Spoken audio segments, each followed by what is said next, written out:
श्री गणेशाय नमः। ओम श्री गणेशाय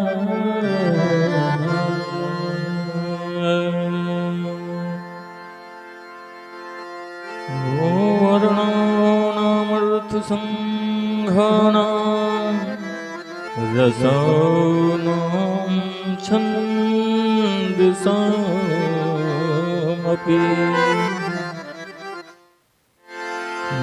मंगलानां च कर्तारा वन्दे वाणीविनायको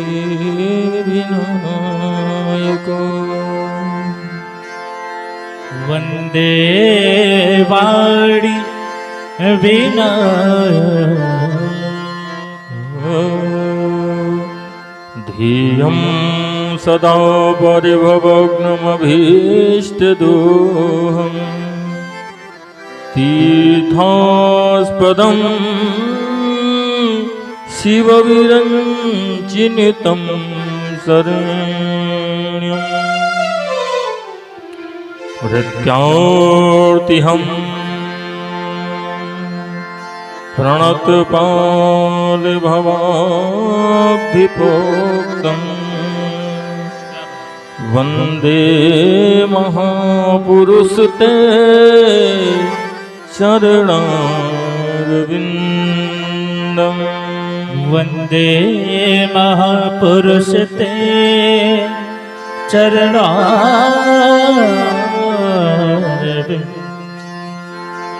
वंशी विभूषितकरानवनीरदाभा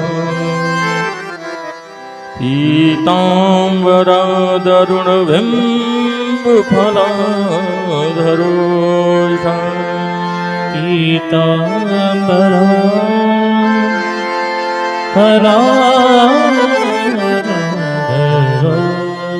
पौडेन्दुसुन्दरमुखा दरविन्दनेत्रा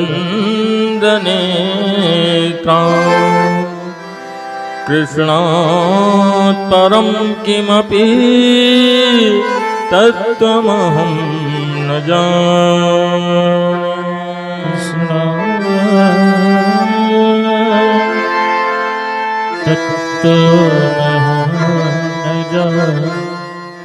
नारायणं नमस्कृत्य नरं चैव नरोत्तमं देवीं सरस्वतीं व्यासं ततो जयमुदीरये ततो जयमुदीरये।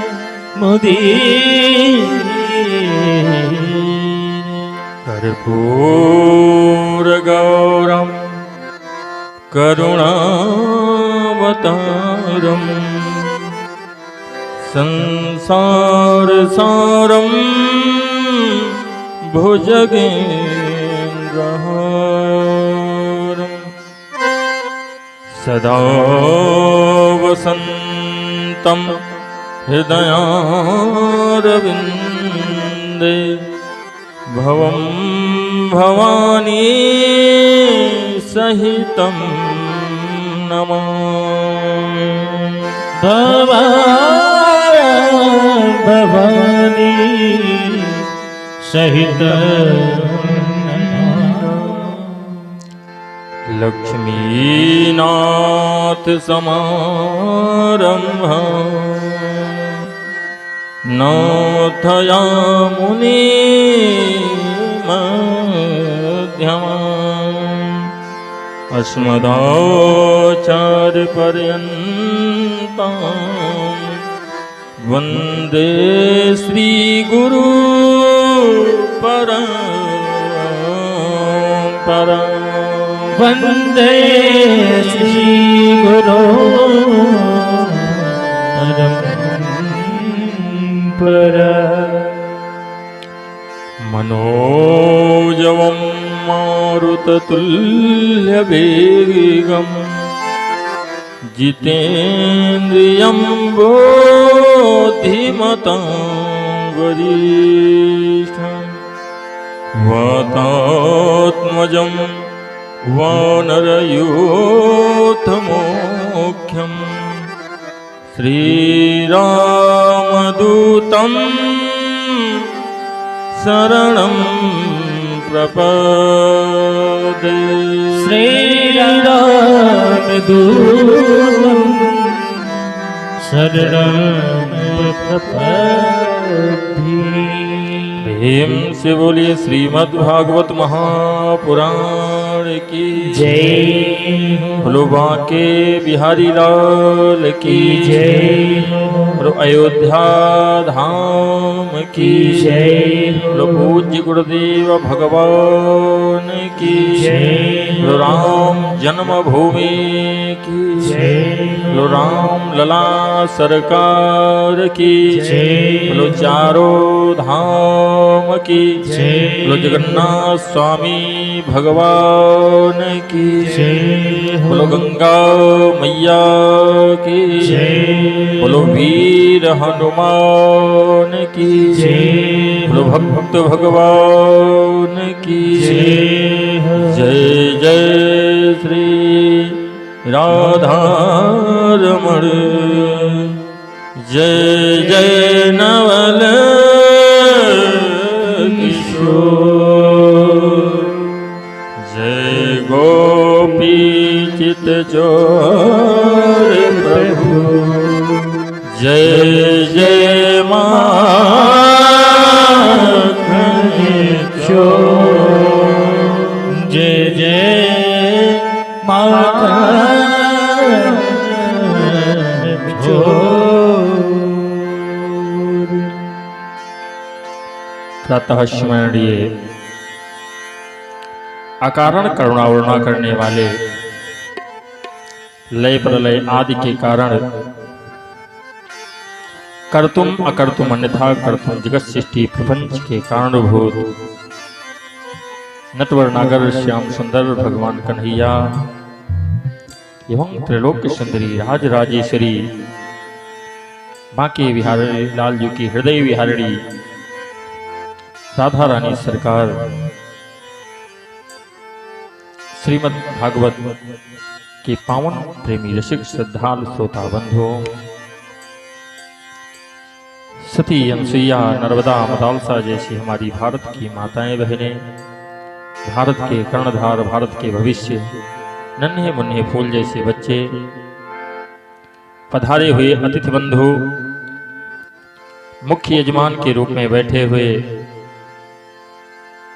गुरुजी, सपत्नीक और समस्त अवस्थी परिवार एवं मित्रगण, सभी का व्यासपीठ से सादर अभिनंदन। इष्ट देव भगवान शंकर, भागवत स्वरूप भगवान नारायण, माँ गायत्री, पूज्य गुरुदेव भगवान, कथा के अग्रगण्य श्रोता, अनंत बलवंत संत हनुमंत लाल जी महाराज के चरणों में कोटि कोटि नमन वंदन करते हुए हम और आप आज विश्राम दिवस की पावन कथा में एकत्र होकर के बैठे हैं। बोलो बुढ़वा बाबा महाराज की जय हो। आइए सर्वप्रथम में नित्य की भांति प्रभु के चरणों में शब्द रूपी पुष्प समर्पित और फिर आज की पावन कथा। हेलो। अधरा मधुरा अधरा मधुरा वदना मधुरा अधरा मधुरा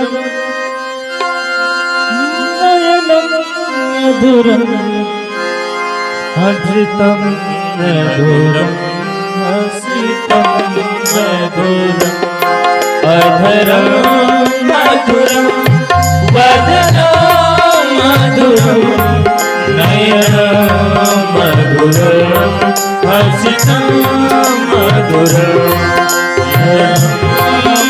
मधुरम गमनं मधुरम हृदयं मधुरम गमनं मधुरम मधुराधिपते अखिलं मधुरम मधुराधिपते अखिलं मधुरम।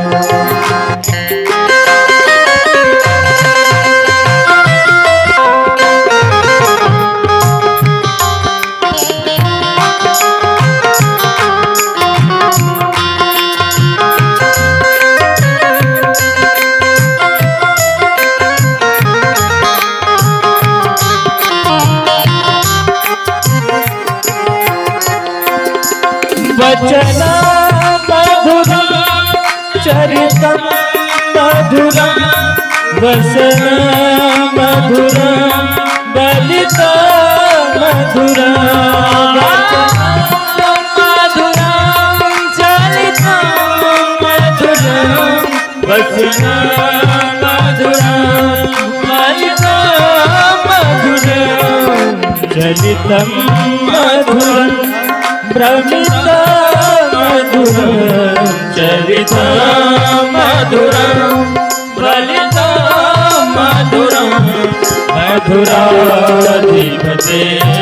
अखिलं मधुरम मधुराधिपते अखिलं मधुरम।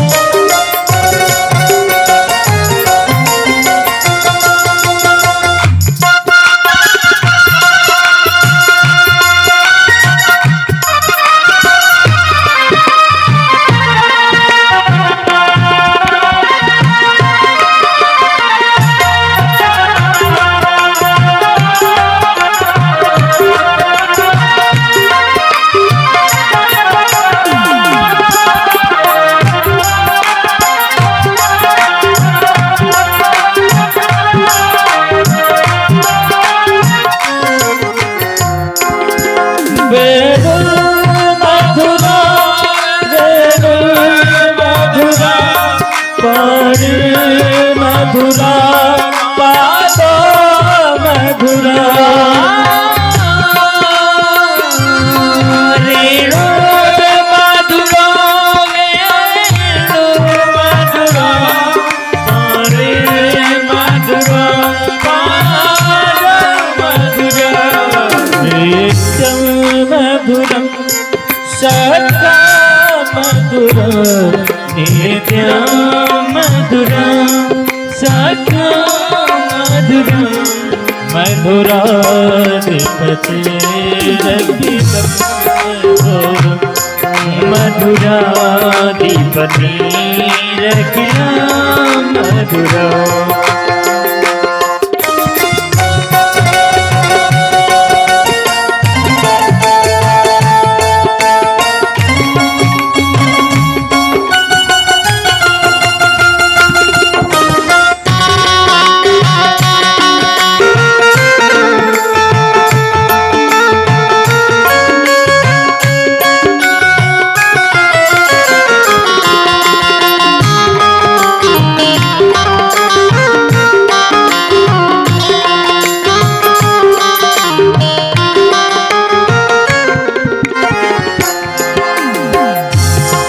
गीतं मधुरं गीतं मधुरं सुखं मधुरं सुखं मधुरं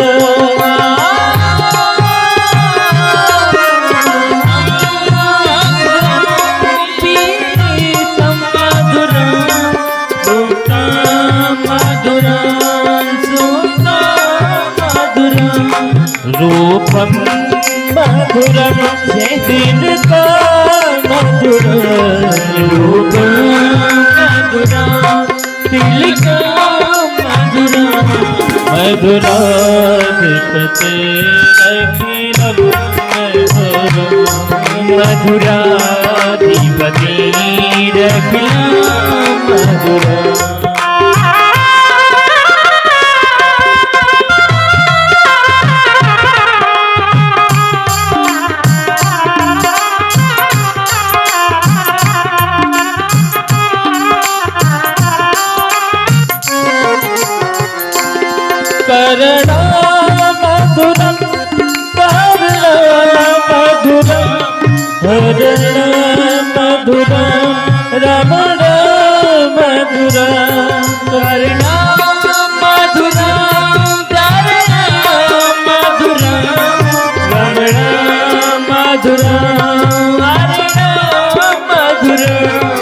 वमितं मधुरं समितं मधुरं वमितं मधुरं शमितं मधुरं मधुराधिपतेरखिलं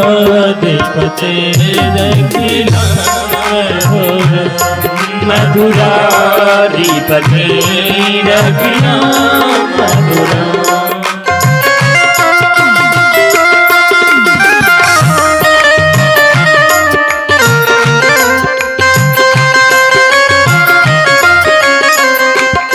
गुंजा मधुरा माला मधुरा यमुना मधुरा बीच मधुरा गुंजा मधुरा माला मधुरा यमुना मधुरा बीच मधुरा सलिलम मधुरम सलिलं मधुरं कमला मधुरं मधुराधिपते रखिलं मधुराधिपते रखिलं मधुराधिपते रखिलं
मधुरा दुष्टं मधुरं दृष्टं मधुरं श्रेष्ठं मधुरं दृष्टं मधुरं श्रेष्ठं मधुरं मधुराधिपतेरखिलं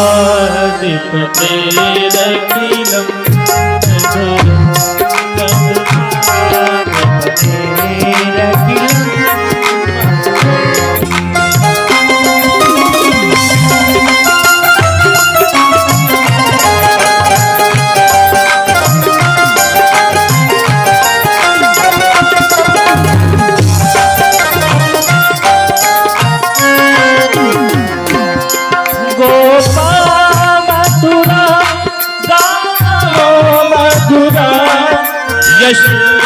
मधुरा सृष्टि मधुरा गोपा मधुरा गाओ मधुरा यष्टि मधुरा श्रेष्ठ मधुरा दलितं मधुरं दलितं मधुरं फलितं मधुरं दलितं मधुरं फलितं मधुरं मधुराधिपतेरखिलं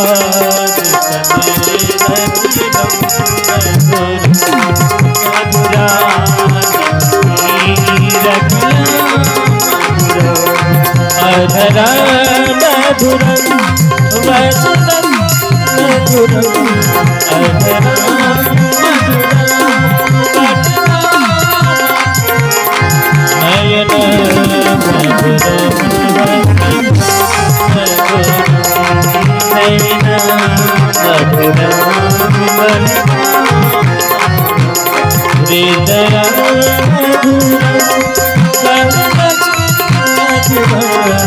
हृदया हृदया मधुराधिपते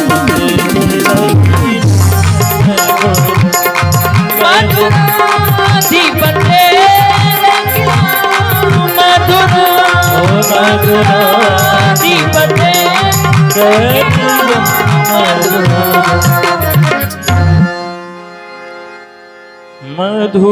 मधुराधिपते रखिलं मधुराधिपते रखिलं मधुरं। भोले राधा माधव भगवान की जय हो। हम और आप अपने मन और वाणी को लेकर के नित्य की भांति भगवत चर्चा में प्रवेश करेंगे। कल की पावन कथा में हमने और आपने भागवत के 10वें स्कंद से भगवान की लीलाओं का रसपान किया। इंद्र के अभिमान को समाप्त किया और वरुण लोक से नंद बाबा को लेकर के आए। सुखदेव जी कहते हैं कि भगवान ने रास क्रीड़ा किया। जिन गोपियों का चीर हरण किया था महाराज, जब शरद पूर्णिमा आई, शरद पूर्णिमा के दिन भगवान ने रास क्रीड़ा किया। कहते हैं कि जहां शक्ति संगम और ज्ञान का प्रकाश है, अरे जहां शक्ति संगम और ज्ञान का प्रकाश है, वही महाराज प्रभु की वही महाराज है, वही महाराज प्रभु वही महाराज वही महाराज है। जहाँ शक्ति संगम और ज्ञान का प्रकाश है, जहाँ शक्ति संगम और ज्ञान का प्रकाश है, वही महाराज प्रभु की वही महाराज है, वही महाराज प्रभु वही महाराज है।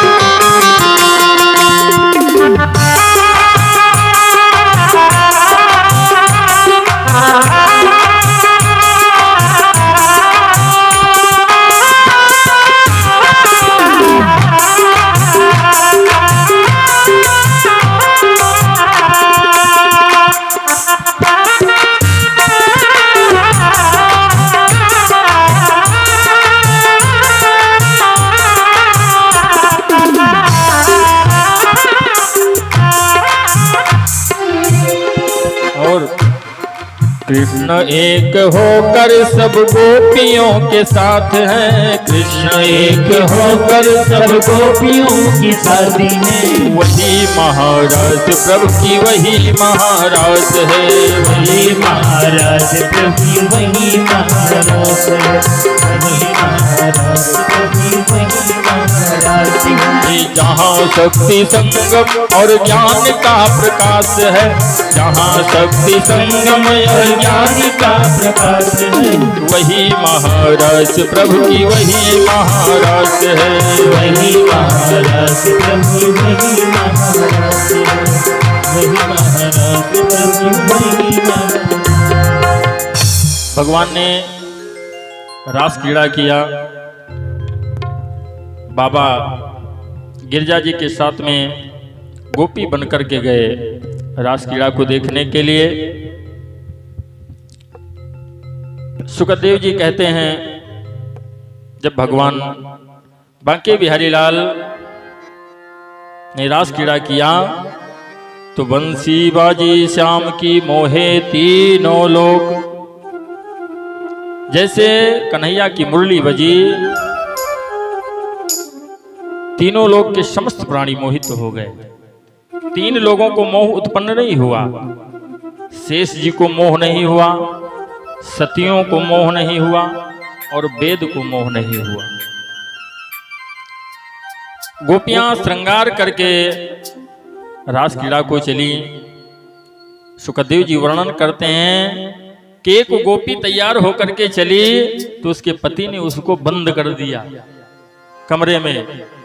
महाराज उसने ध्यान लगाया और अपने आप को परमात्मा को समर्पित कर दिया, प्राणों को छोड़ दिया। महाराज बिना शरीर के पहुंची ऐसी स्थिति। भगवान भोलेनाथ गए रास क्रीड़ा देखने के लिए।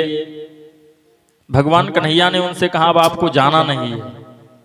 तभी से भोलेनाथ वहां पे गोपेश्वर महादेव के नाम से विख्यात हो गए। बोलो गोपेश्वर महादेव की जय हो। कुछ गोपियां जो हैं उनको अभिमान हुआ। जो गोपियां थीं जब कन्हैया गलबैया डाल करके रास क्रीड़ा करने लगे तो गोपियों को अभिमान हो गया महाराज कि जो सारी सृष्टि को नचाने वाला वो मेरे साथ में है। जब गोपियों को अभिमान हुआ और राधा रानी को मान हुआ, मतलब राधा रानी ये सोचने लगी कि देखो हमसे सबसे ज्यादा प्रेम करते हैं और उसके बाद में यहां पर ये स्थिति है कि हमको प्राथमिकता ना दे करके ये दूसरे को प्राथमिकता दे रहे हैं। मतलब प्रेम में मान तो चलता है भैया, अगर प्रेम है सच्चा तो उसमें मान तो चलता है, लेकिन अभिमान नहीं चलता है। जहां पे अभिमान आ जाएगा वहां प्रेम समाप्त हो जाएगा महाराज। मान चलता, मान मतलब क्या है कि अपने प्रिय प्रीतम को आप दूसरे के साथ देख ना सके, ये हो गया मान। ठीक उसी प्रकार नाम गीता है और श्रीमान जी रात्रि में सो रहे हों और कहीं सपने में चिल्लाने लगे सीता सीता सीता, तो श्रीमती जी कहेंगी ये बताओ ये सीता कौन है, ये किसका नाम ले रहे हो। ये क्या हुआ महाराज, ये मान हुआ। राधा जी को मान हुआ और गोपियों को जब अभिमान हो गया तो राधा जी को लेकर के कन्हैया वहां से अदृश्य हो गए। वहीं पर गोपियों ने अपनी विरह को प्रस्तुत किया जिसको गोपी गीत कहते हैं। जयति ते धेकम जन्मना ब्रजः श्रेत इंद्रा शश्वदत्र। गोपी गीत के माध्यम से गोपियों ने अनुकरण किया लीलाओं का। कन्हैया नहीं आए। एक गोपी महाराज पूतना बन जाती, एक कन्हैया बन जाती, एक यशोदा देखो देखो देखो मैंने पूतना को मार दिया, फिर भी नहीं आए। एक द्रौपदी बनती है, दूसरी कृष्ण बन करके वस्त्र लेकर के दौड़ती है, देखो देखो देखो मैंने वस्त्र बढ़ा दिया, फिर भी नहीं आए। गोपियां व्याकुल हो गईं,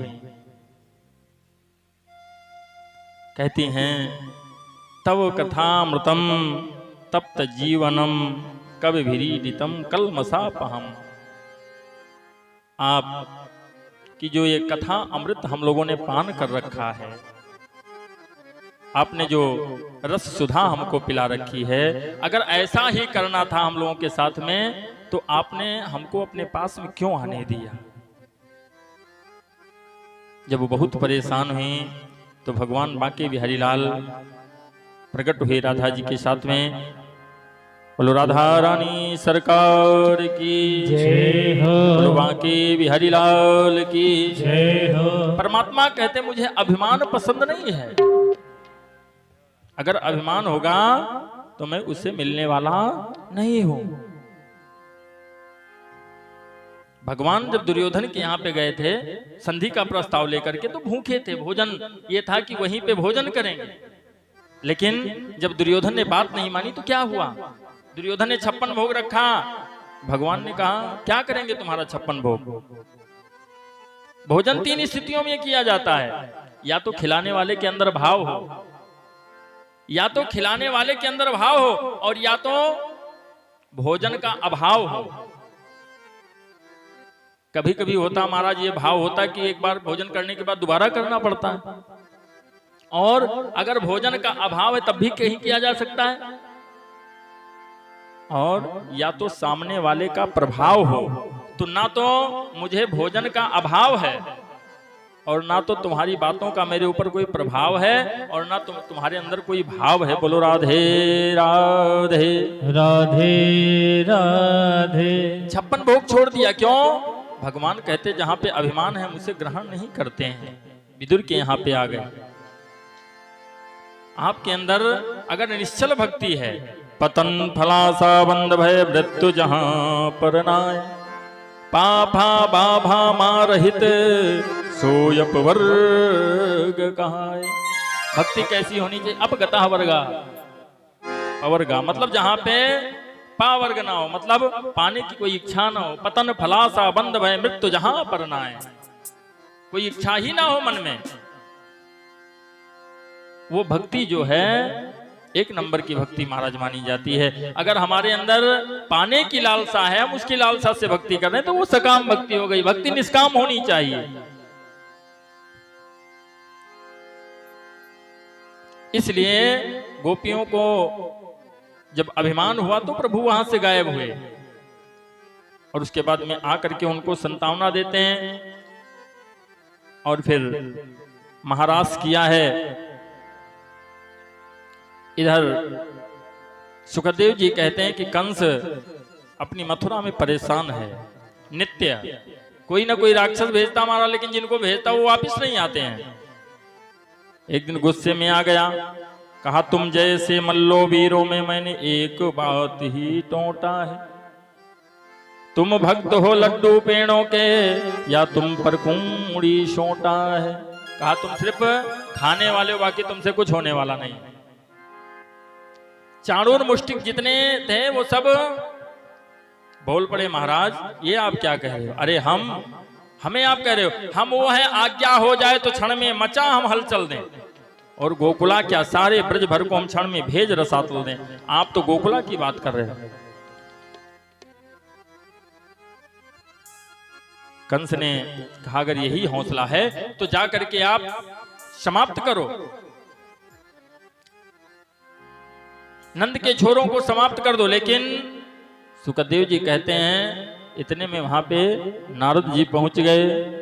श्रीमन्नारायण नारायण नारायण, श्रीमन्नारायण नारायण नारायण, श्रीमन्नारायण नारायण नारायण,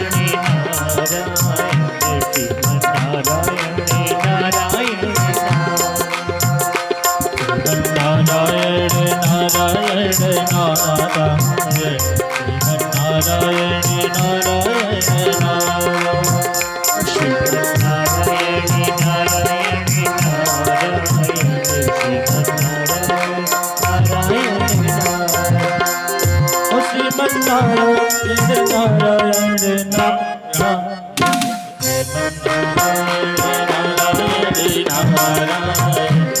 श्रीमन्नारायण नारायण नारायण,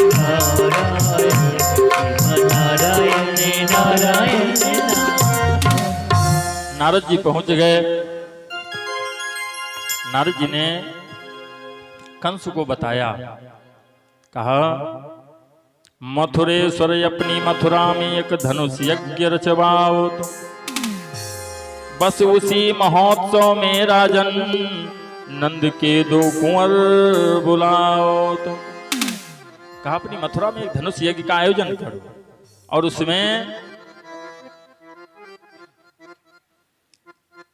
कन्हैया बलराम को बुला लो, और जब यहां आ जाएं तो ये जो आपके वीर हैं इनसे भिड़ा देना,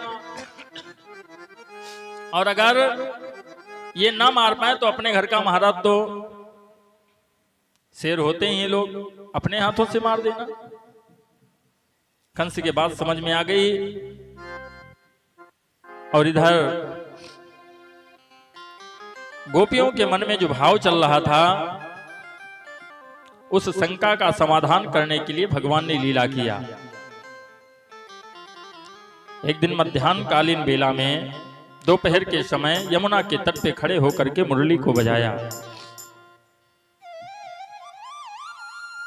और जैसे मुरली बजी कोई उठी दौड़ी कोई भूल गई पौड़ी कोई पौड़ी गही जाए के कदमवा की डाल की कोई खुले बाल कोई भूषण विशाल कोई तज के सिंगार चली भूली सुधमाल की कोई दौड़े घाटन में कोई दौड़े कुंजन में कोई घूमे आंगन में दशा है बेहाल की सारी ब्रज गोपी कठपुतरी सी नाच रही ऐसी आज बांसुरी बाजी है नंदलाल की।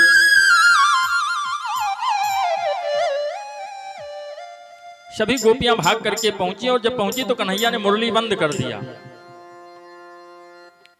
गोपियों ने कहा यह अच्छी बात नहीं है, कहा मुरली सुनाएंगे लेकिन मेरा थोड़ा कार्य है वो कर दो।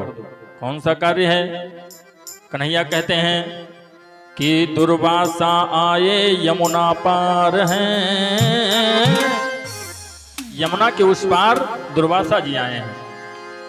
अरे दुर्वासा आए यमुना पार हैं, करना तुमको उनका सत्कार है। ओ दुर्वासा आए पार हैं, करना उनका तुमको सत्कार है।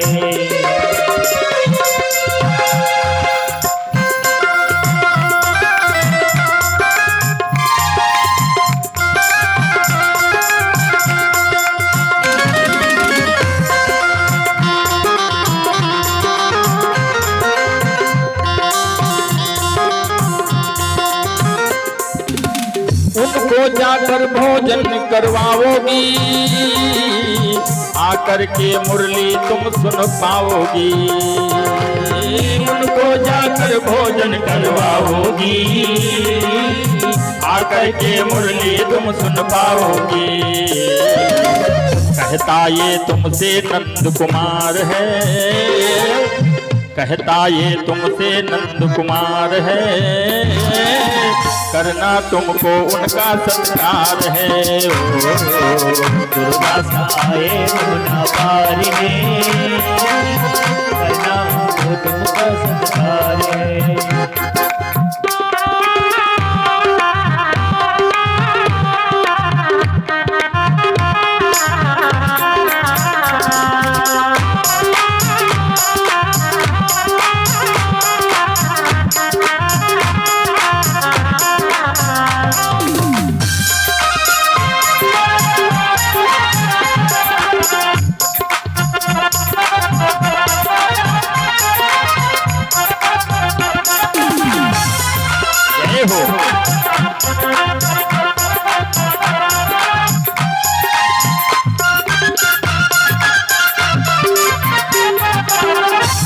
अब गोपियों को मुरली सुनना, महाराज घर को गई, जल्दी से भोजन बना लेकर के आई और जब भोजन लेकर के पहुंची तो देखा कि यमुना जी तो बह रही हैं और ना कोई पुल है ना कोई नाव है, उस पार कैसे जाएं। जाकर के कन्हैया से कहा कि कन्हैया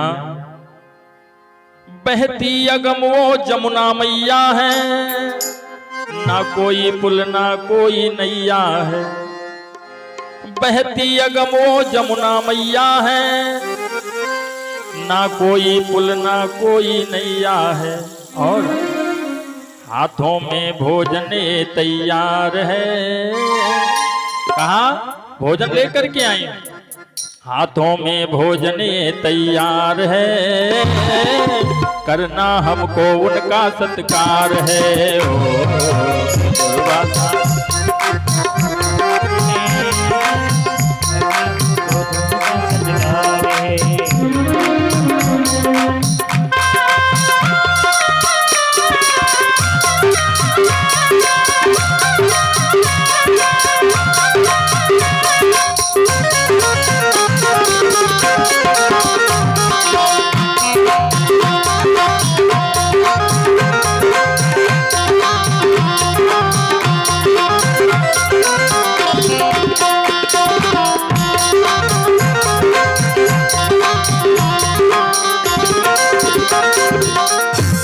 कहा भोजन तो हाथों में तैयार है, लेकिन यमुना में ना कोई पुल है ना कोई नाव, उस पार कैसे जाऊं?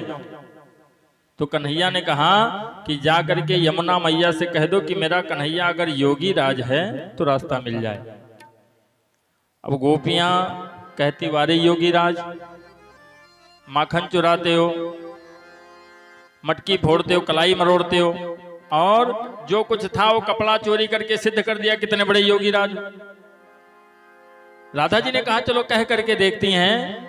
जा करके कहा अगर मेरा कन्हैया योगी राज हो तो रास्ता मिल जाए। महाराज दोनों तरफ जल सिमट गया और बीच में सूखा रास्ता, उस पार लेकर के भोजन को पहुंची।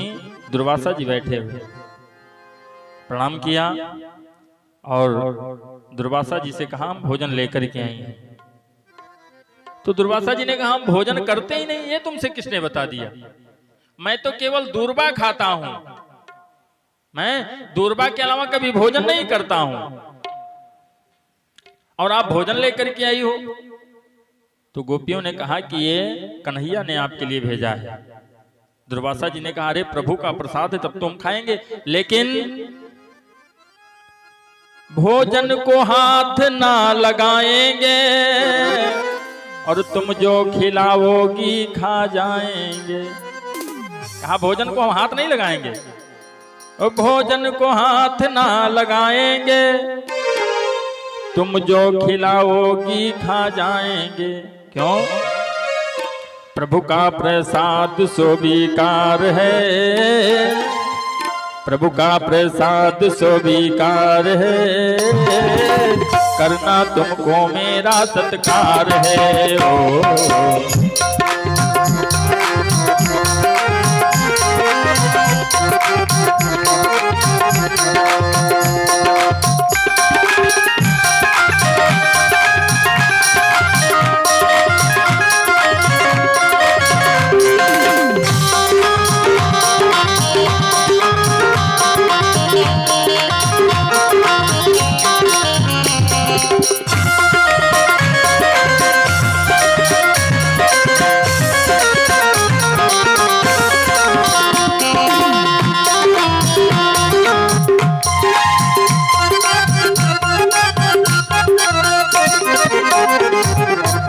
अब जितनी गोपियां थी महाराज अपने अपने थाली का भोजन खिला दिया, और उसके बाद में जब मुड़ करके देखी तो जल वैसे भरा हुआ, महाराज रास्ता गायब है। गई आंखों को बंद किया, मेरा कन्हैया योगी राज हो तो रास्ता मिल जाए। महाराज कोई रास्ता नहीं मिला, परेशान हो गई। दुर्वासा जी के पास में गई, दुर्वासा जी से कहा महाराज रास्ता नहीं है। कहा इसीलिए हम भोजन नहीं कर रहे थे, अब रास्ता हम कहां से बताएं, जैसे आई थी वैसे चली जाओ। कहा उधर से तो आ गई थी, अब इधर से जा नहीं पा रही। तो दुर्वासा जी ने कहा कि यमुना मैया से जाकर के कह दो कि दुर्वासा ने दूर्बा के अलावा अगर कभी भोजन नहीं किया हो, अगर दुर्वासा ने दूर्बा के अलावा कभी भोजन ना किया हो तो हमका रास्ता मिल जाए। गोपियां सोचने लगी प्रत्यक्षम किम प्रमाणम, अपने हाथों से खिलाया है और कह रहे हैं कि हमने दूब के अलावा कभी कुछ खाया ही नहीं। पहुंची, आंखों को बंद किया, हे यमुना मैया अगर दुर्वासा जी ने कभी दूर्बा के अलावा भोजन ना किया हो तो रास्ता मिल जाए। जल दोनों तरफ सिमट गया और सूखा रास्ता, इस पार आ गई। कन्हैया ने कहा मुरली सुना है? कहा नहीं, मुरली नहीं सुनना है। पहले ये बताओ कि आप कपड़ा चोरी करते हो, माखन चोरी करते हो, कलाई मरोड़ते हो, चूनर खींचते हो, मटकी फोड़ते हो, माखन चोर हो, तो उसके बाद आप योगी राज हो, और दुर्वासा जी को अपने हाथों से हमने 20 थाली का भोजन करवा दिया, तो वो दूर्बा के अलावा कभी कुछ खाते ही नहीं है। ये क्या चक्कर है? भगवान ने कहा वही तो हम बताना चाहते हैं। वास्तविकता क्या है कि जैसे इस संसार में आप जो देख रहे हो वास्तविक में ये है नहीं। संस्कृत इस संसारा, ये संसार महाराज सरकता रहता है, और ये जो हम लोग देख रहे हैं ये वास्तविक नहीं है। जो वास्तविकता है वो दिखाई नहीं पड़ रही है, और ना हम देखने की कोशिश ही करते हैं। कन्हैया कहते हैं कि जो वास्तविक है उसे पहचानो, जिसके लिए वर्णन किया गया है मानस में, पूज्यपाद बाबा जी ने दर्शाया है। भगवान का स्वरूप कैसा है कि बिनु पग चलाई सुने बिनु काना बिनु पद चले सुने बिनु काना बिनु पद चले सुने बिनु काना बिनु पद चले सुने बिनु काना कर बिनु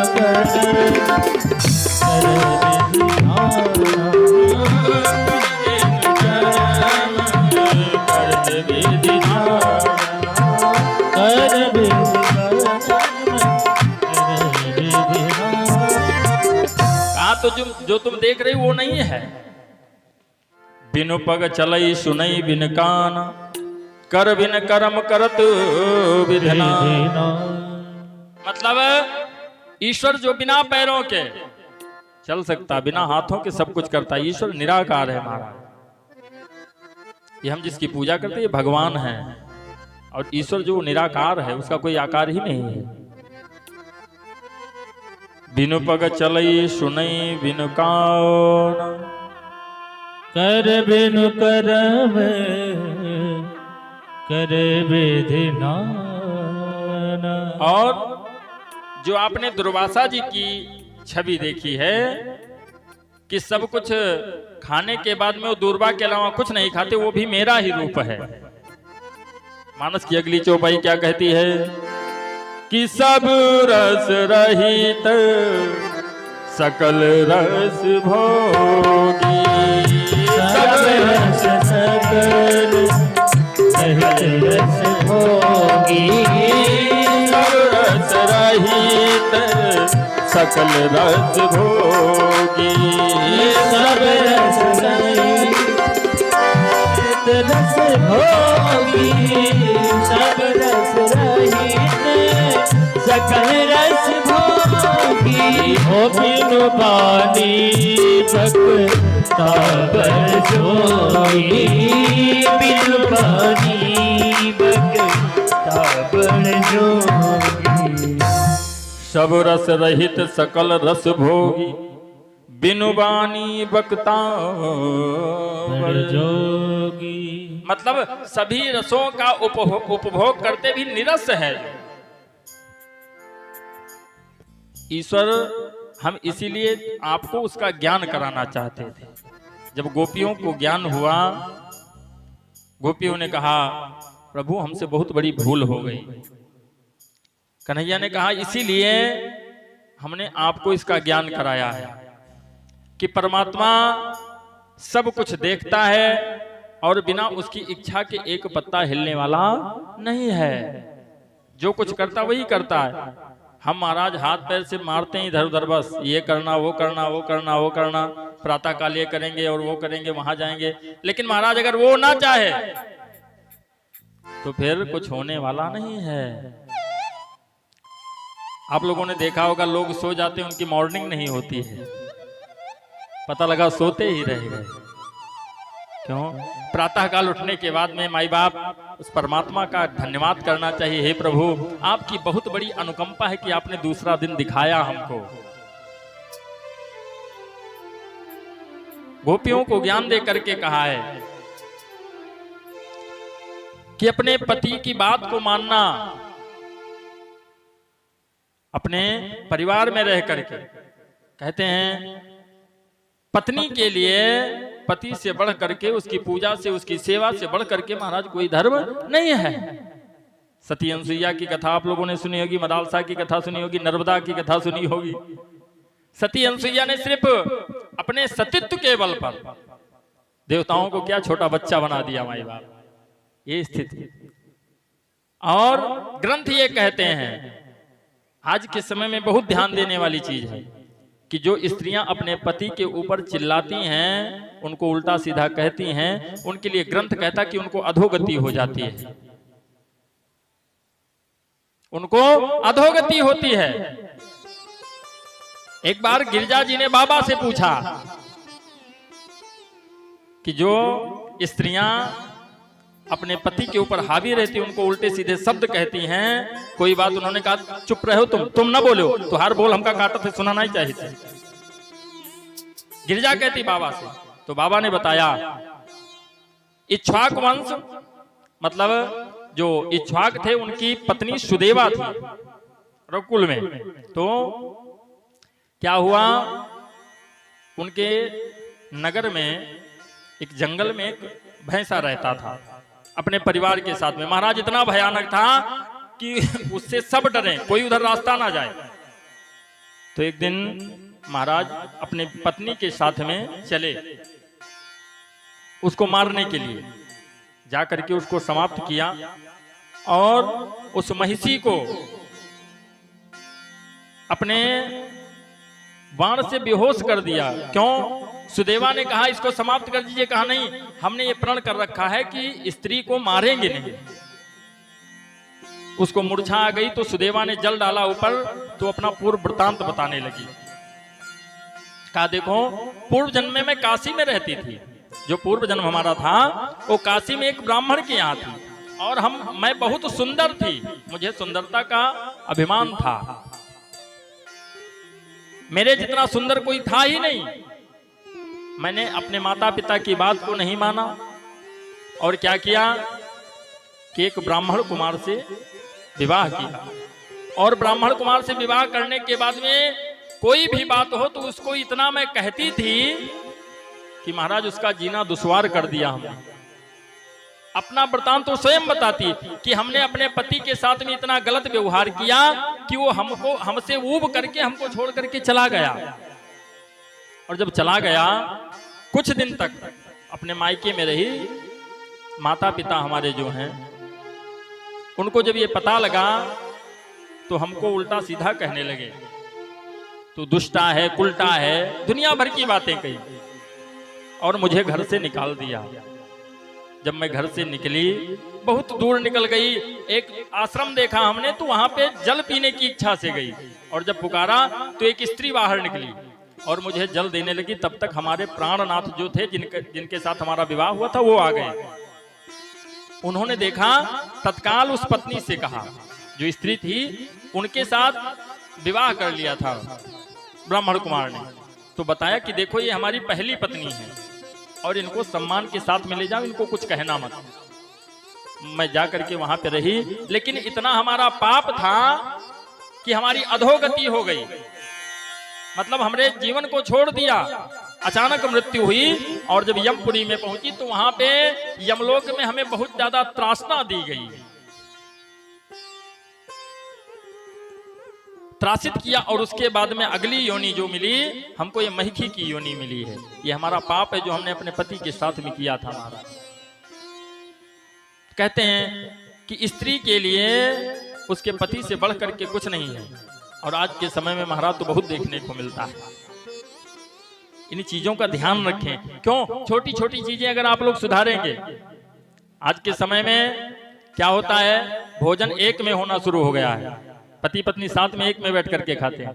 ग्रंथ कहता है कि जो पति पत्नी एक में भोजन करते हैं पत्नी को नर्क हो जाता है।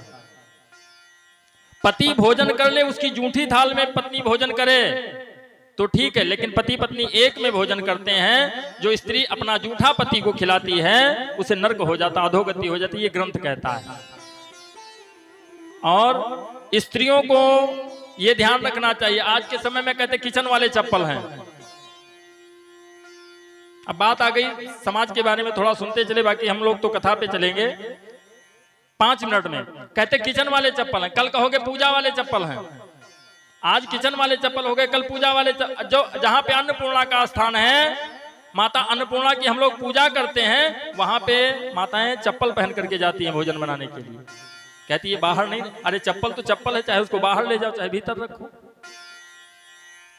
चप्पल को आप भगवान की पूजा स्थल पे ले जा सकती हो, गलत है, सर्वथा अनुचित है। दूसरी बात, खुले बाल लेकर के कभी स्त्रियों को भोजन नहीं बनाना चाहिए। और घर के जितने लोग हैं कभी चारपाई पे बैठ करके, बिस्तर पे बैठ करके भोजन नहीं करना चाहिए। इससे क्या होता है कि हमारे घर में नकारात्मक ऊर्जा व्याप्त हो जाती है और फिर महाराज तकलीफ ही तकलीफ रहती। कहते हैं महाराज हम परेशान हैं, कितना भी कुछ करते हैं लेकिन परेशानी समाप्त नहीं होती है, समाप्त होने वाली नहीं है। पति जो है वो मकान बनाता है महाराज, पति जो है वो मकान बनाता, लेकिन पत्नी जो है वो घर को मंदिर बनाती है। जिस घर में साफ सफाई होती है उस घर में भगवान का वास होता है, और जिस घर में साफ सफाई नहीं होती भगवान आकर के दरवाजे से लौट जाते हैं, छोड़ो इसको। इसलिए इन चीजों का विशेष ध्यान रखना चाहिए। भगवान ने गोपियों को बताया है कि अपने पति के चरणों में प्रेम रखो और उनसे सच्चा प्रेम करो। अपने पति की बात ना मानना, भगवान की कितनी भी पूजा करो आपकी पूजा स्वीकार होने वाली नहीं है। और आज के समय में महाराज हमने देखा जरा सा झगड़ा होगा, अरे मायके चली जाऊंगी। लेकिन ये सोच लो जब तक पति है तब तक मायके में इज्जत होती है। जिस दिन पति नहीं रहेगा मायके में नहीं रह पाओगी, मायके वाले भी तुमको बाहर कर देंगे, जाओ। इसलिए अपने पति के चरणों में प्रेम रखें, उनकी पूजा करें, उनके वचनों को माने। सुखदेव जी कहते हैं इधर कंस ने अक्रूर जी को भेजा, रथ लेकर के अक्रूर जी चले कन्हैया बलराम को बुलाने के लिए। बुला चले अक्रूर हो रामा, शाम को बुला चले अक्रूर हो रामा, शाम को बुला। शाम को बुलाने बल राम को बुलाने, शाम को बुलाने बलि राम को बुलाने, हृदय आस भरपूरी हो रामा, श्याम को बुलाने बुला चले अक्रूर हो रामा, शाम को बुलाने।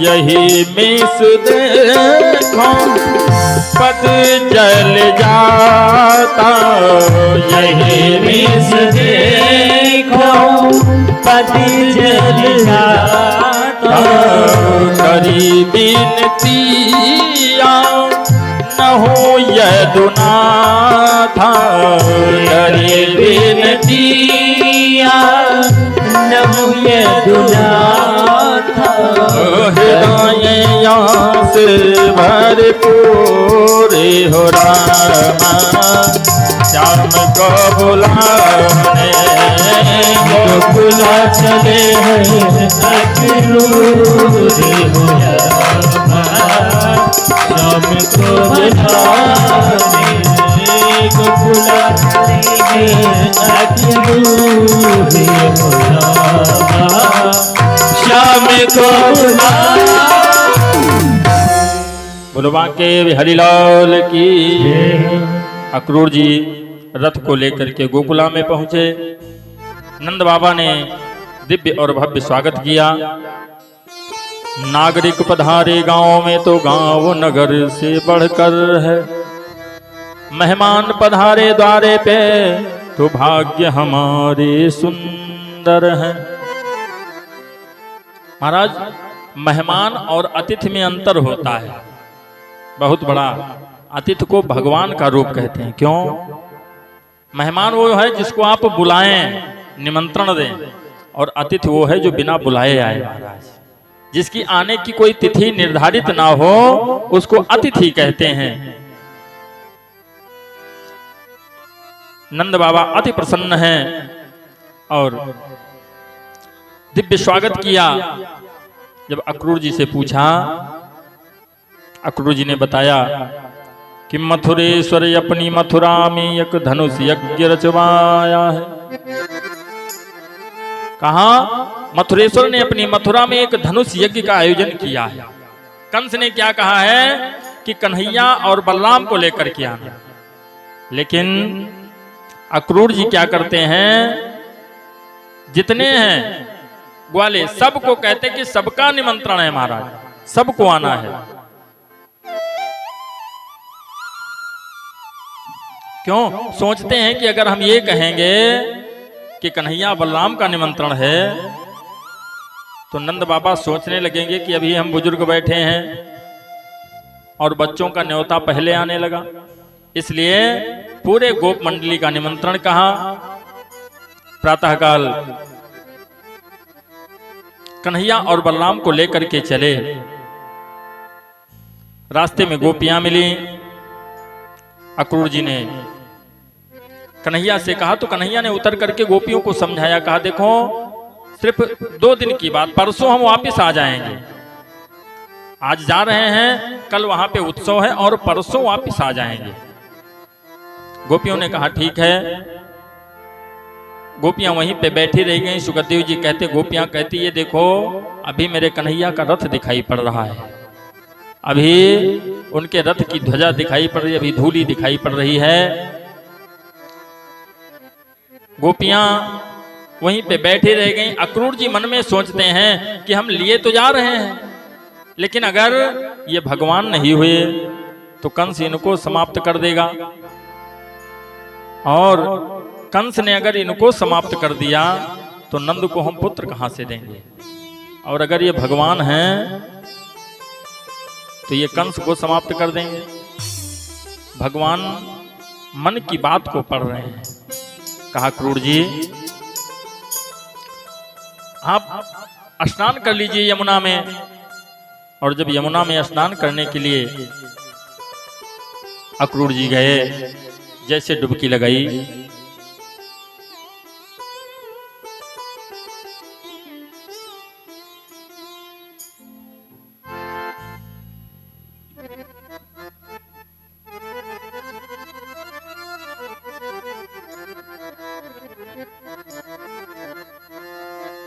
भोली राधा माधव भगवान की जय हो, बोलो बांके बिहारी लाल की जय हो। अक्रूर जी जब स्नान करने के लिए जैसे डुबकी लगाया, नीचे देखा क्या कि कन्हैया पहले से बैठा मुस्कुरा रहा है। अक्रूर जी ने कहा भैया आप पहले आ गए। कहा हाँ। अब जब जल के ऊपर सिर निकाला तो देखा रथ पे बैठा हुआ मुस्कुरा रहा है। अक्रूर जी परेशान हो गए, नीचे ऊपर देख रहे हैं, और देखा क्या कि कण कण में पत्ते पत्ते में मुरली वाला दिखलाता है।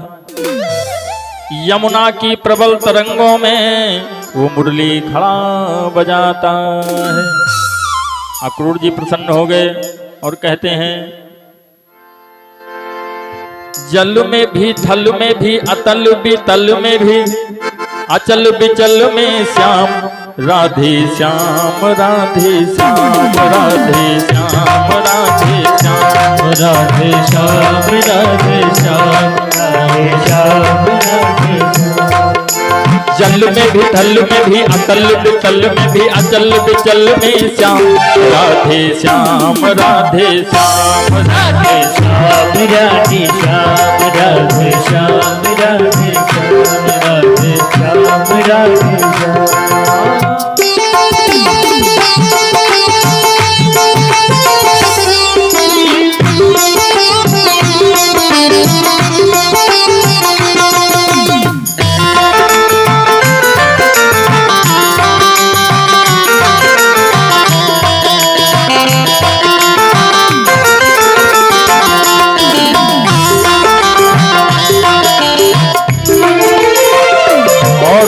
कहते हैं बड़ा अनोखा चमत्कारी है अपना यदुराई, अपना यदुराई। बड़ा अनोखा चमत्कारी है अपना यदुराई, अपना यदुराई। इसके दर पे कभी दया की कमी नहीं आई, देखो रे भाई कमी नहीं आई, देखो रे भाई कमी नहीं आई। पल में कमाल करे दुखड़े निकाल करे, पल में कमाल करे, दुखड़े निकाल करे, देखो कमाल करे श्याम।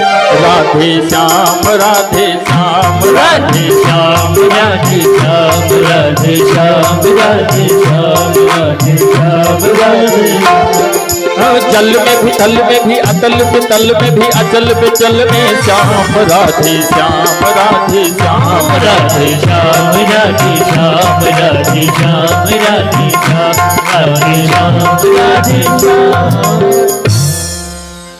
बोलो राधे राधे राधे राधे।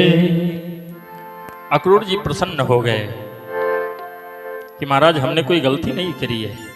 क्यों? जिसको हम रथ पे लिए जा रहे हैं जगत का मालिक है, ये हमारा परम सौभाग्य है। इधर इनको गोपियों के चक्कर में कुछ देर लगी, उधर नंद बाबा ग्वालों के साथ पहले पहुंच गए। अक्रूर जी कन्हैया बलराम को लेकर के पहुंचे।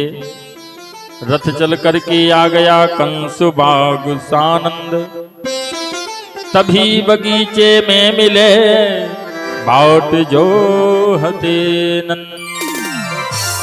नंद जी बैठे हुए थे, कन्हैया बलराम को ले जाकर के उनके पास में कर दिया। तो नंद बाबा ने कहा कि इनको ले जाकर के मथुरा नगर का भ्रमण करवा दो। मथुरा को दुल्हन की तरह सजाया गया, इतना दिव्य, छज्जों छतों चौबारों पर नारी मंडल दर्शाता है। बलराम श्याम जित जाते हैं उत फूल गिराया जाता है। सभी सखियां प्रसन्न हैं, अपने भाव को प्रस्तुत करती हैं कि आज मथुरा नगरिया निहाल सखिया, आज मथुरा नगरिया निहाल सखिया, और दोनों जोड़िया में छोटका कमाल सखिया। दोनों जोड़िया में छोटका कमाल सखिया, दोनों जोड़िया में छोटका कमाल सखिया। आज मथुरा नगरिया निहाल सखिया, आज मथुरा नगरिया निहाल सखिया। अरे रे निहाल सखिया, अरे निहाल सखिया, दोनों जोड़िया में छोटका कमाल सखिया। दोनों जोड़िया में छोटका कमाल सखिया।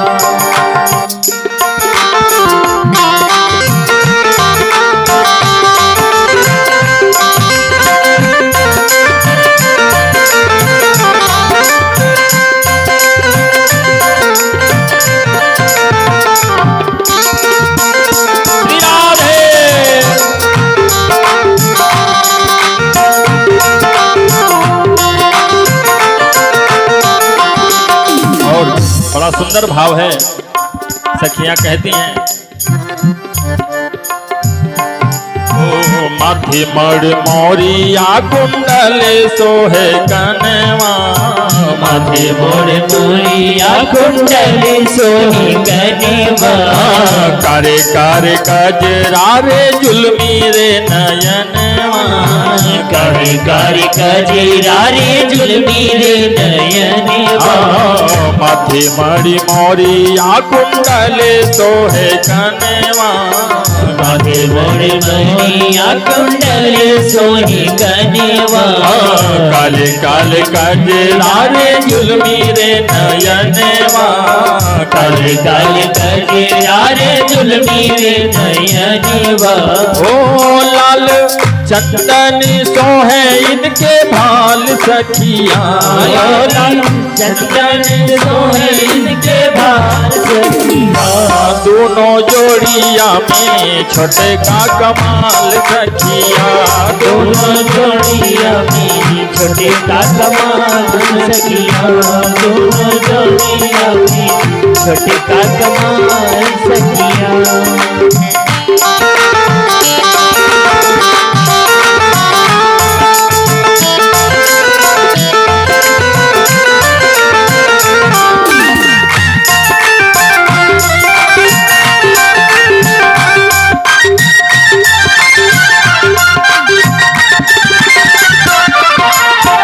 और सांवर सांवर गोरे गोरे जोड़िया जहान है। सांवर सांवर गोरे गोरे जोड़िया जहान है। अखिया न देखली सखी सुनली न कान है। अखिया न देखली सखी सुनली न कान है। सांवर सांवर गोरे गोरे जोड़िया जहान है। सांवर सांवर गोरे गोरे जोड़िया जहान है। अखिया न देखली सखी सुनली न कान है। अखिया न देखली सखी सुनली न कान है। ओ जुग जुग जोड़ी जिए बेमिसाल सखिया। जुग जुग जोड़ी जिए बेमिसाल सखिया। दोनों जोड़िया में छोटे का कमाल सखिया। दोनों जोड़िया में छोटे का कमाल सखिया। दोनों जोड़िया में छोटका कमाल सखिया। दोनों जोड़िया में छोटे का कमाल सखिया। ओ आज मथुरा नगरिया निहाल सखिया। आज मथुरा नगरिया निहाल सखिया। दोनों जोड़िया में छोटका कमाल सखिया। दोनों जोड़िया में छोटका कमाल सखिया। और सभी प्रसन्न हैं। गगन मगन आज मगन धरतिया। गगन मगन आज मगन धरतिया। देखी देखी श्याम जी की सांवली सुरतिया। देखी देखी श्याम जी की सांवली सुरतिया। देखी देखी श्याम जी की सांवली सुरतिया। बाल वृद्ध नर नारी सब बेहाल सखिया। बाल वृद्ध नर नारी सब बेहाल सखिया। दोनों जोड़िया में छोटका कमाल सखिया। दोनों जोड़िया में छोटे का कमाल सखिया। सबने कन्हैया बलराम का स्वागत किया। छज्जों छतों चौबारों पर नारी मंडल दर्शाता है। बलराम श्याम जित जाते हैं उत फूल गिराया जाता है। प्रवेश किए। सर्वप्रथम में एक रजक भैया आए। धोबी भैया कपड़े का गट्ठर रखे हुए सामने से आए। अब भाई ननिहाल में गए हैं तो मामा नाना के अलावा और कौन है? कहा मामा जी। कहा बताओ। कहा इस गट्ठर में कहा है? कहा इसमें महाराज के कपड़े होए। अरे कहा मामा जी हमारे ग्वाल बालों को दे दो पहनने के लिए। कहा अच्छा ये मूंग और मसूर की दाल ये राजा के कपड़े और ग्वाल गंवारों के लिए। कन्हैया ने कहा मामा जी हम तो अच्छे अच्छे कह रहे हैं, आप तो उल्टा सीधा बोल रहे हैं। एक थप्पड़ आगे बढ़ करके मार दिया। मारा तो उसका सिर उखड़ करके अलग गिर गया। जितना कपड़ा था सब दे दिया, सब लोगों को पहन लिया। भैया झाड़ू लगाते हुए चल दिए क्योंकि फिटिंग तो था नहीं किसी का कि नाप से बनाओ। जा रहे हैं झाड़ू लगाते हुए।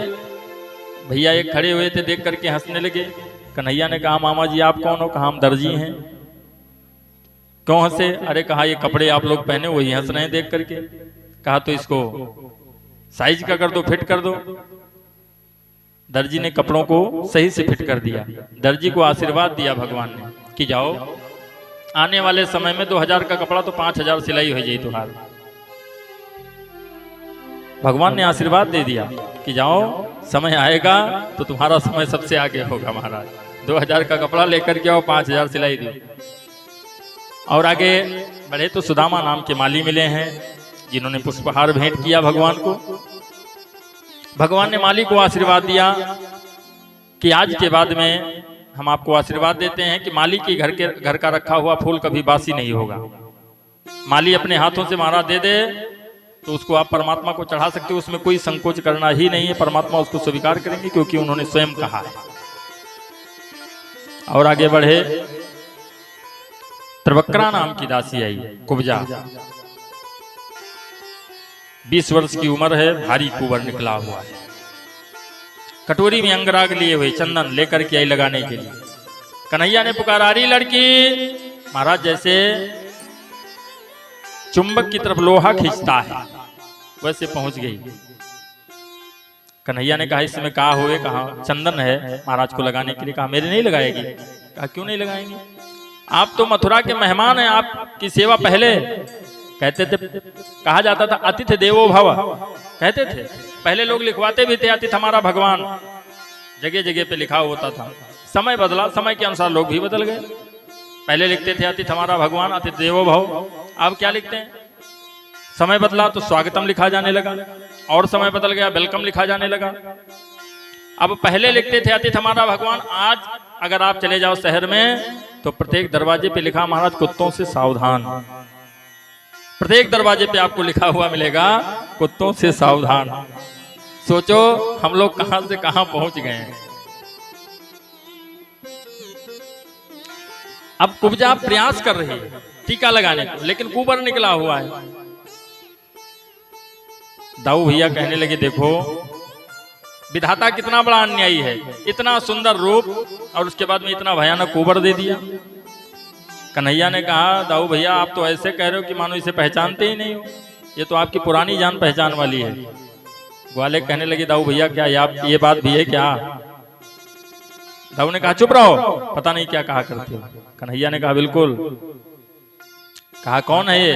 कन्हैया कहते हैं कि रावण की भगनी प्यारी है और ये सुपर्णखा बेचारी है। ये रावण की बहन सुपर्णखा है।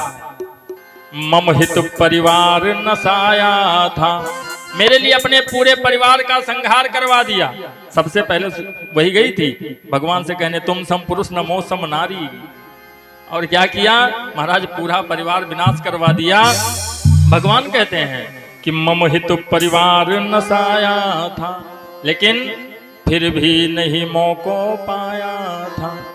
जब परिवार भी समाप्त हो गया, मुझे नहीं पाई, तब ये क्रोध में आकर के कहां चली गई? कैलाश पे। और वहां जाकर के शंकर का भारी तप कीना, शंकर जी प्रकट हो गए।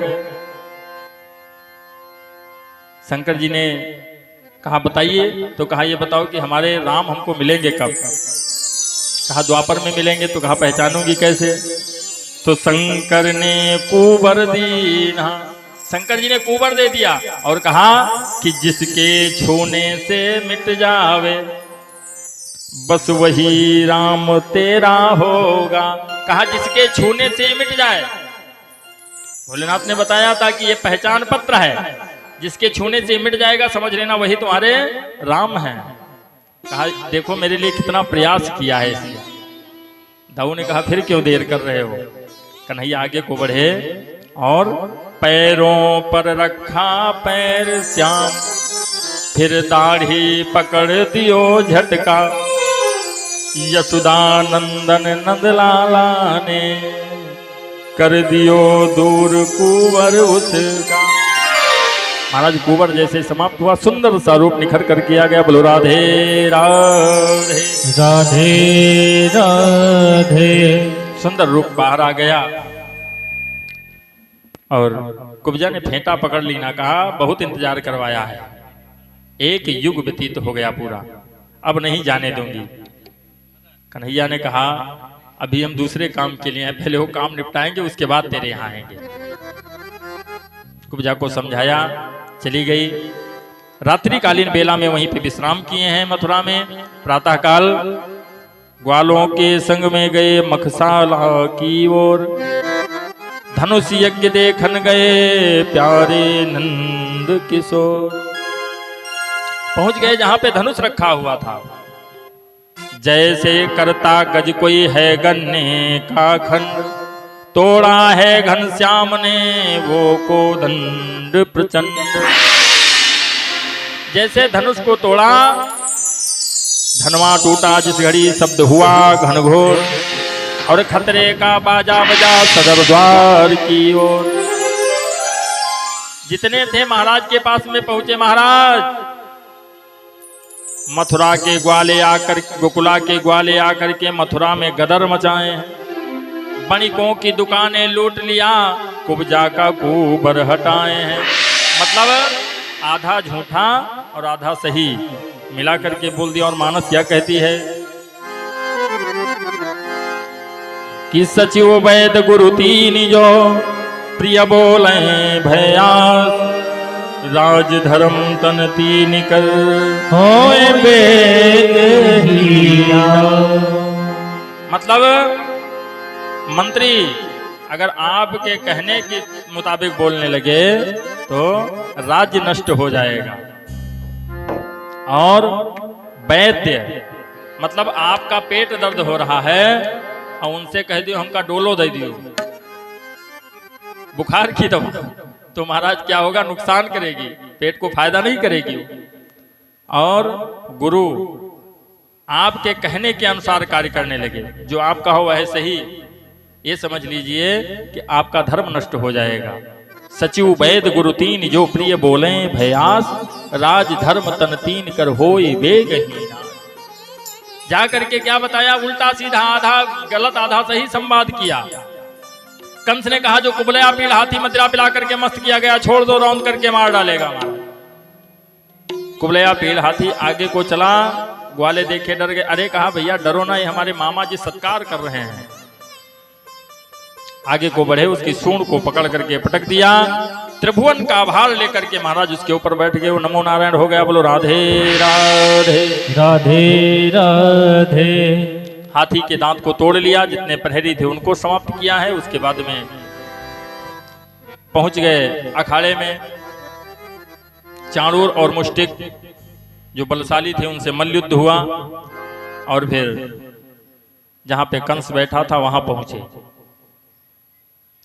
जैसे पहुंचे कंस उठ करके खड़ा हो गया, कहा लोहे की गर्म सलाखों से दागो दोनों बेतालों को, जीवित ही आज अखाड़े में गाड़ो दोनों चांडालों को। कहा सबको मार दो जितने लोग हैं, वसुदेव देवकी उग्रसेन जितने, सबको मार दो, कोई बचे ना। नंद ग्वाले जो आए सबको समाप्त करो। लेकिन अब कोई आगे नहीं बढ़ रहा महाराज, कौन आगे बढ़ जाए। देख रहे हैं सब लोग कि जो आगे बढ़ता भगवान बिना टिकट उसे आगे भेज देते हैं। तो जो डरपोक थे सोचा नौकरी कहूं अलग कह ले, भाई हमारे कौन मतलब है, और राज तो अब जाए वाला है। सब भाग गए। कन्हैया पहुंच गए सिंहासन के पास में और मुकुट को उतार लिया और सिर के बाल को पकड़ा, कहा मामा जी याद करो, कुछ याद है तुमने जननी की मेरे क्या दशा बनाई थी। पहले खींचा था बाल पकड़, फिर उस पर खड्ग उठाई थी। लेकिन वो अबला थी, बोली नहीं थी। अब उन बालों का बदला तुझसे लेता है बाल देवकी का, और पहले नभवाणी थी मामा, अब अष्टम लाल देवकी का। बोलो बांके बिहारी लाल की जय हो। कंस को सिंहासन से नीचे पटक दिया और उसके सीने पे बैठ गए। कहा मथुरेश्वर अब जा रहे हो। मामा जी आपका अंतिम समय आ गया। कंस ने कहा जा तो रहा हूं लेकिन मेरी विजय हो गई, आप हार गए। ग्वाले कहने लगे बताओ, रस्सी जल गई, ऐठन अभी बाकी। नीचे पड़ा हुआ कहता मेरी विजय हो गई। और कंस की वास्तव में विजय हुई। उसने बताया खुद कि मैं खुशकिस्मत हूं, मेरे घर जगपति बनकर मेहमान आया। भैया मेरे जैसा भाग्यशाली कौन होगा, भगवान हमारे यहाँ पे मेहमान बनकर के आए। मैं खुशकिस्मत हूं, मेरे घर जगपति बनकर मेहमान आया, और प्यासा न कुएं के पास गया, प्यासे के पास कुआं आया। हाँ हम नहीं गए आपके पास में, आपको खुद आना पड़ा, मेरी विजय हो गई। 3 हिचकियां मार कर कृष्ण नाम उच्चार, वीर गयो सुरधाम को, वही नयन जलधार। भोली राधा माधो भगवान की जय हो। भगवान ने कंस का उद्धार किया और उग्रसेन जी को कारागार से बाहर किया। उग्रसेन जी से कहा आप सिंहासन पे बैठिए। उग्रसेन जी ने कहा नहीं, अब हम बुजुर्ग हो चले हैं, हम नहीं बैठेंगे।